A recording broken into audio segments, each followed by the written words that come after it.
died, who gave that right to me, and I gladly stand up next to you and defend her. This is the largest transaction in the history of our country. And don't let some of these politicians go around saying, because I'm telling you, these countries are calling us up, kissing my ass.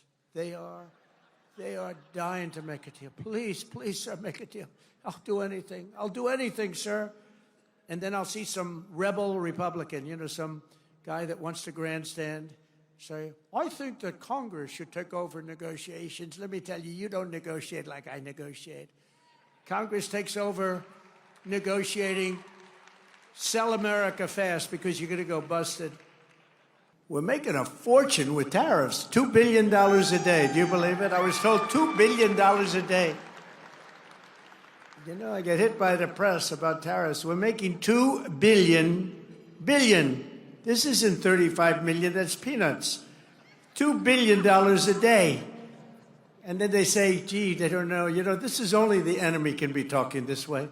In addition, we have a lot of countries coming to see us that want to make a deal.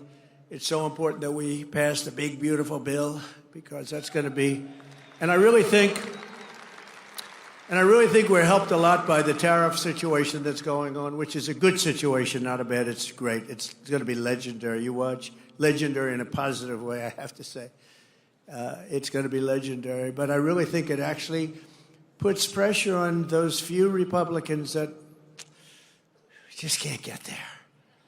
You know what the alternative is? A Democrat bill or a chapter for the country. We have the debt continuation, and they have to do this. They have to get there, and I think we are there. We had a great meeting today. I think we are there. But just in case there are a couple of Republicans out there, you just got to get there. Close your eyes and get there. It's a phenomenal bill. Stop grandstanding. And the alternative is hell. The alternative is hell. So the Republicans just have one little thing the Republican Party has to do is get together and damn vote. If you're a single guy or a second guy, and you fight like hell for what you get, and then in the end you have to vote because the policy is phenomenal. They don't get every little ounce. It doesn't work that way. And this bill that we're working on now is the best I think we've ever passed. Mike, wherever you may be, it's the best. I think it's the best thing we'll get it passed. But I think it's going to be the most important thing we've ever passed. It's the best thing we've ever passed. And I do think that the war with the world, which is not a war at all, because they're all coming here. Japan is coming here as we speak. They're in a plane flying, lots of them, all tough negotiators. But things that people wouldn't have given us 2 years ago, wouldn't have even thought of it 2 years ago, 3 years ago, 5 years ago, 7, they're giving us everything. They don't want tariffs on themselves. And it's very simple. We're making deals, and people are paying tariffs.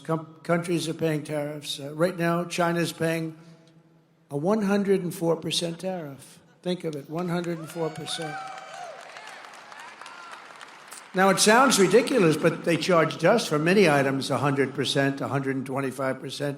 Many countries have. They've ripped us off left and right. But now it's our turn to do the ripping.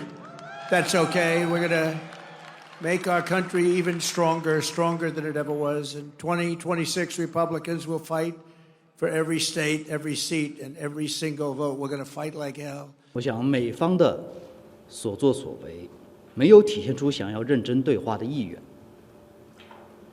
美方如果真的想谈，就应该拿出平等、尊重、互惠的态度。中方对中美经贸关系的立场已经讲得很清楚了。听到这位副总统说出这样无知又缺乏礼貌的话，令人诧异，也感到悲哀。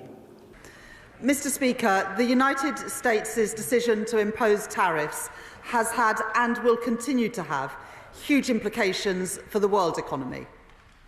These implications have been reflected in the reaction that we have seen in global markets in recent days, which the financial authorities have, of course, been monitoring closely. This morning I spoke to the Governor of the Bank of England, who has confirmed that markets are functioning effectively and that our banking system is resilient. I know too that this is an anxious time for families who who are worried about the cost of living. We have your backs. And British businesses who are worried about what a changing world will mean for them, we have your backs too. This government is clear-eyed that our response to global change cannot be to watch and wait, but instead to act decisively, to take the right decisions that are in our national interest, protecting working people. All of the decisions that we make as a government will be underpinned by the stability of our non-negotiable fiscal rules. Mr. Speaker, a trade war is in nobody's interest. It is why we must remain pragmatic, cool-headed and pursue the best deal with the United States that is in our national interest. This remains our priority, and that was part of the discussion that I had with US Treasury Secretary Scott Bessent last week. But we have been clear, nothing is off the table.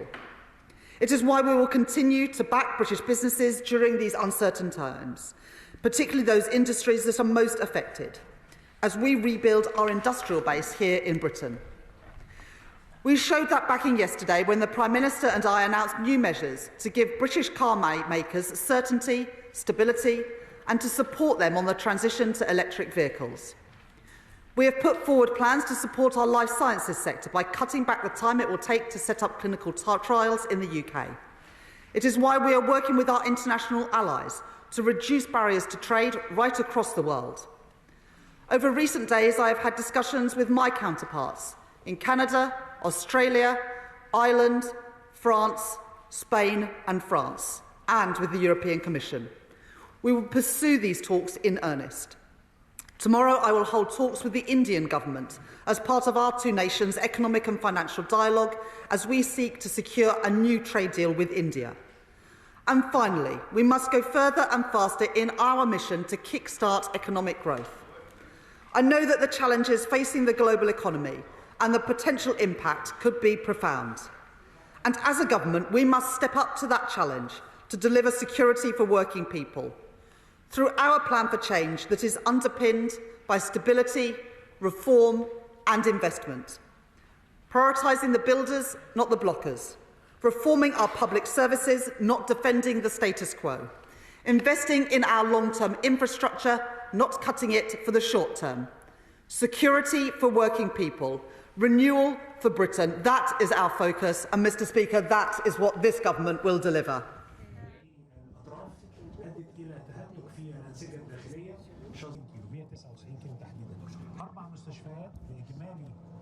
La France, l'Europe n'ont jamais souhaité le chaos ou l'augmentation des tarifs. Nous pensons que c'est une mauvaise idée et une mauvaise réponse aux questions du déficit commercial. Nous avons aussi toujours dit que nous défendrions notre économie et donc si tarifs il y avait, et surtout ils sont à 20%, riposte il y aurait. La Commission européenne mène ce travail dans les compétences qui sont les siennes. D'abord pour répondre aux premiers tarifs qui ont été imposés sur acier, aluminium, automobile, et puis pour ensuite préparer dans quelques semaines une réponse. Et l'objectif que nous poursuivons, c'est de protéger l'ensemble de nos secteurs économiques et tous nos compatriotes qui travaillent dans ces secteurs. Mais c'est d'arriver à une situation où le président Trump revienne sur sa décision. Et donc l'objectif, pour nous, il est simple. C'est le démantèlement des tarifs et qu'on arrive à une situation où il y a une libre circulation et que la prospérité puisse se faire. The historic Liberation Day announcement last week by President Trump made it very clear that the era of American economic surrender is over. President Trump is no longer going to allow American workers and companies to be ripped off at the hands of foolish trade practices that shipped away millions of high-paying jobs and hollowed out communities across the country. It's America first, all the way. And despite fear-mongering by the media, the world is clearly responding to President Trump's approach. In total, since the Liberation Day announcement, nearly 70 countries have already reached out to the president to begin a negotiation. Countries are falling over themselves to reform their unfair trade practices and free open their markets to our country. Why? Because these countries greatly respect President Trump in the sheer power of the American market. These countries realize they've gotten filthy rich over the past few decades by imposing substantial tariffs on American-made products and ridiculous non-monetary barriers to block out American industry. The jig is up. Past American presidents sat by and let this happen, but President Trump stood up for our country, and he is saying no more. The president's message has been simple and consistent from the beginning. To countries around the world, bring us your best offers, and he will listen. Deals will only be made if they benefit American workers and address our nation's crippling trade deficits. America does not need other countries as much as other countries need us, and President Trump knows this. He's going to use the leverage of our markets and our country to the advantage of the people he was sworn in to represent.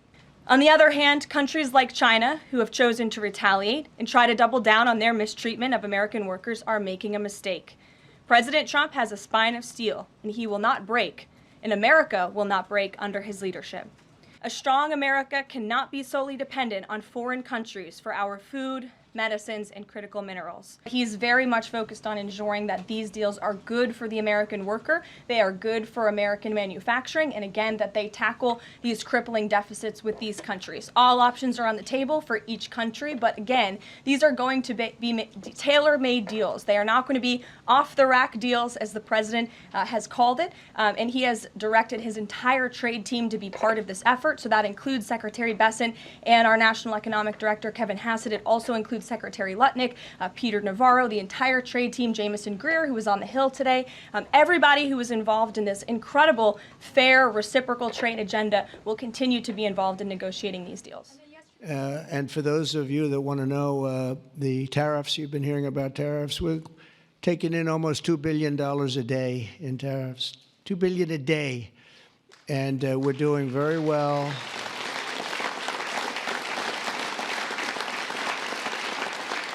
And we're doing very well in making, I call them tailored deals, not off the rack. These are tailored, highly tailored deals. Right now, Japan is flying here to make a deal. South Korea is flying here to make a deal, and others are flying here.